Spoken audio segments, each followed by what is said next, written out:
Kumusta mga kabayan? Welcome po kayo dito sa munti nating channel. Ang gagawin po natin ngayon ay magpapalit po tayo ng catalytic converter nitong Nissan Altima. At kung yan ay interesado kayo, mag-stay po kayo at manood. At kung nakakatulong po itong ginagawa natin, i-subscribe na lang, like, share, para lumago pa itong channel natin at sana makatulong pa sa mga susunod na manonood. Sige, magpatuloy tayo. So, dito po tayo sa ilalim ng sasakyan. So, unahin po natin ang pagtanggal nitong tatlong nut dito sa catalytic at sa exhaust. Ang problema ay napaka-rusty niya.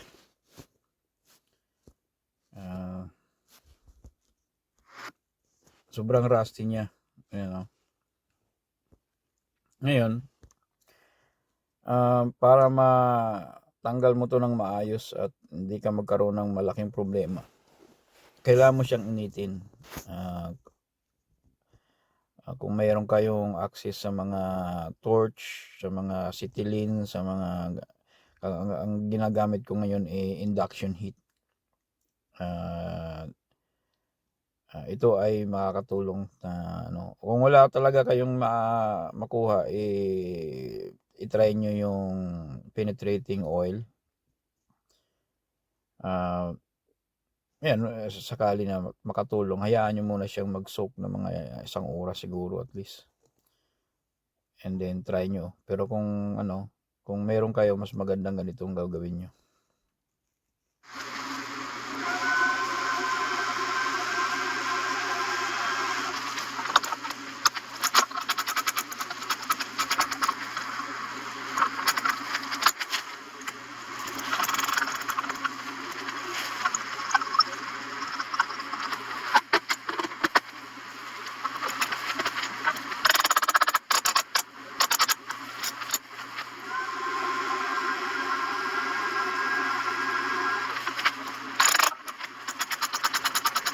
So, fast forward lang natin dahil matagal kasi ang proseso nito.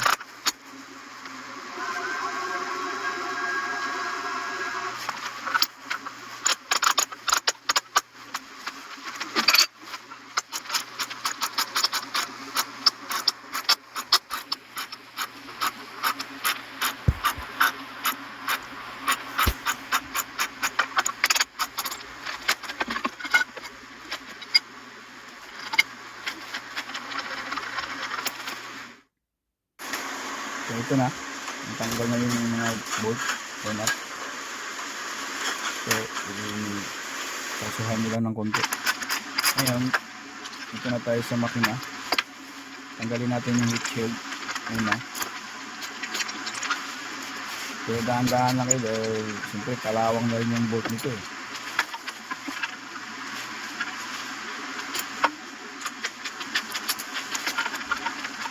Meron mga 4 na bolt yung heat shield na to.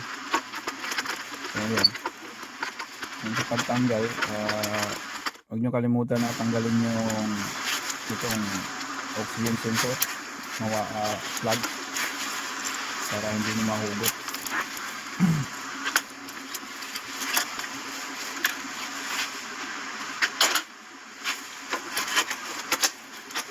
So, dahan-dahan lang para walang masirang wire. Ayan. So, ngayon susunod, tanggalin natin to mga wire sa alternator. Kasi kailangan mo na i-move. Hindi mo kailangan tanggalin yung alternator, pero kailangan mo siyang itulak pa bante para makuha. Kailangan mo kasi kunin yung alternator mount, yung bracket ng alternator, kasi nakaharang dun sa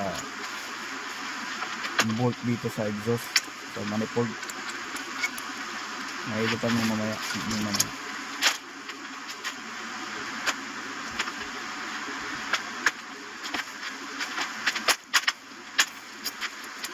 Tapos huwag nyo palang kalimutan na tanggalin yung negative battery para hindi kayo ma-shoot circuit dito.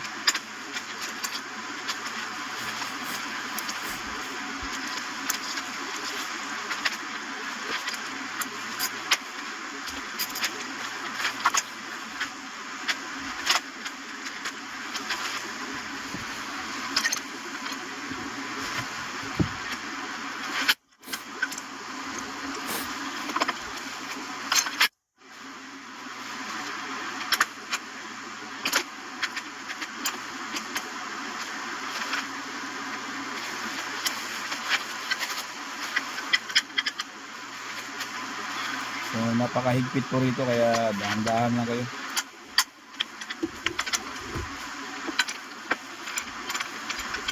Unahin nyo muna itong alternator na bolt sa taas.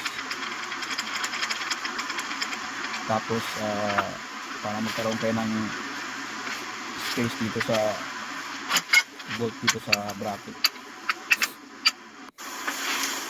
Kaya nakita nyo na i-move ko yung alternator para matanggal ko lang yung bolt dito sa bracket. Ayan, yung dalawang bolt. So ngayon may space na tayo at pwede natin lagyan ng filtration oil.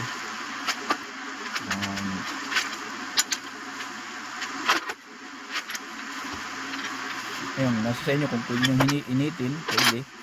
So sa sitwasyon ko maganda pa yung nut, kaya kaya pa to sa ano lang, sa oil lang. Pero mahigpit to, kaya kailangan mo talaga ng malaking leverage. Napakahigpit niya.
Ayan, natanggalan natin yung mga nut. So dahan-dahan lang din kasi nga kakawang na rin to.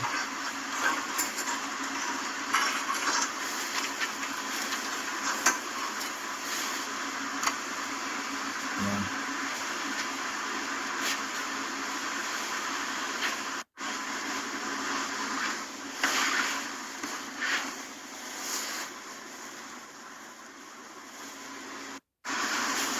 So ngayon kunin natin yung gasket ng manifold. Dumi na rin, oh. Pero lilinisin ko lang yan kasi used din naman ang ilalagay ko na catalytic. Pero kung mayroon kayong bago, mas maganda. Kaya tapos niyan, kailangan yung linisin yung ano, yung dito banda sa engine side na pagkapitan ng manifold dahil sobrang kalawang hindi pala corrosion. So wire brush ko lang. Pati din yung gasket ni wire brush ko lang din.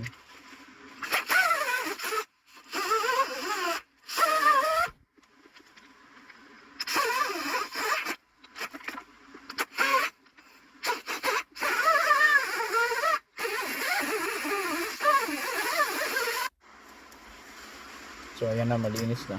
So lagyan natin yung lumang gasket, tapos lagay din natin yung catalytic.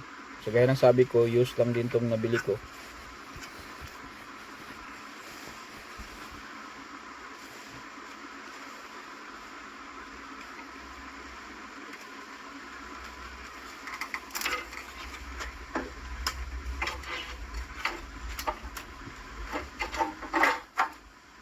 So ayan na.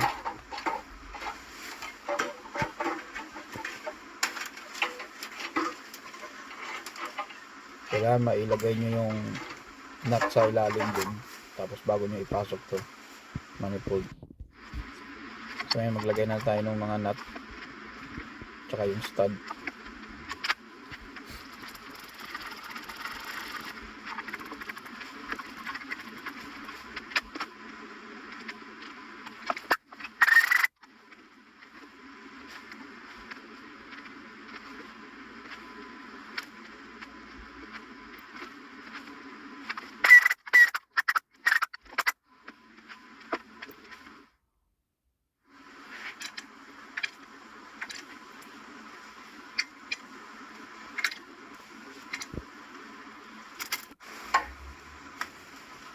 So ngayon lang, lagyan na natin yung oxygen sensor, pabalik.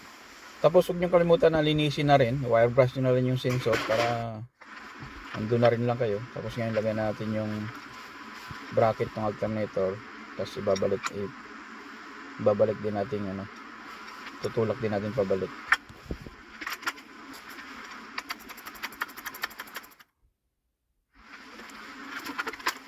Tapos ilagay nyo muna tong heat shield bago nyo itulak pabalik yung alternator para hindi kayo mahirapan.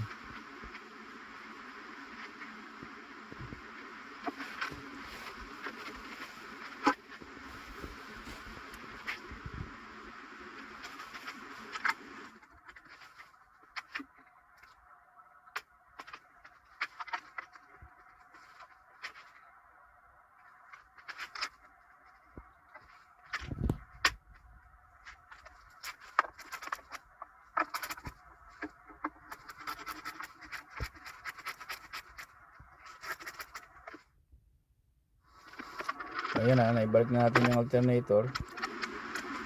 Lagyan na natin yung bolt, tapos balik na natin yung mga wires. So ito, bali, tapos na to. So yan lang ang pagkagawa nito.